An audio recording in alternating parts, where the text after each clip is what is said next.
10 days 10 best SRH matches లో day 1. SRH గురించి మాట్లాడాలంటే ముందుగా 2016 ఫైనల్ మ్యాచ్ నుండే మొదలు పెట్టాలి. ఆర్సీబీతో ఫైనల్, అది కూడా ఆర్సీబీ హోమ్ గ్రౌండ్ లో. Kohli, AB de Villiers, Shane Watson, Chris Gayle and KL Rahul లాంటి ప్లేయర్స్ ఉన్న టీం అది. అండ్ సెకండ్ ఇన్నింగ్స్ లో ఒక స్టేజ్ లో ఆర్సీబీకి 7 overs లో ఓన్లీ 70 runs కొట్టాలి, అది కూడా 9 wickets ఇన్ హ్యాండ్ తో. అంటారు కదా బ్యాటిల్ అగేన్స్ట్ ఆల్ ఆడ్స్ అని. ఎస్ఆర్హెచ్ కూడా ఆ రోజు అదే చేసింది. It fat against every add and ఆ రోజు ఫైటింగ్ స్పిరిట్ అంటే ఏంటో చూపించింది. ఆ రోజు పర్ఫార్మెన్స్ విషయానికి వస్తే David Warner 69 runs and Yuvraj 38 runs బాగానే పర్ఫార్మ్ చేశారు. బట్ ఆ రోజు మాట్లాడాల్సింది బెన్ కటింగ్ గురించి. బెన్ కటింగ్ లాస్ట్ 3 overs లో చేసిన విధ్వంసం అంతా ఇంత కాదు.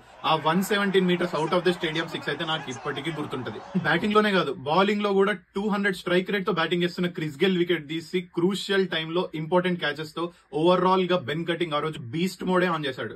ఆ ఫైనల్ మ్యాచ్ లో ఎవరికి థ్యాంక్ యూ చెప్పినా చెప్పకపోయినా బెన్ కటింగ్ కి మాత్రం ప్రతి ఒక్క ఎస్ఆర్హెచ్ ఫ్యాన్ తప్పకుండా థ్యాంక్ యూ చెప్పాలి.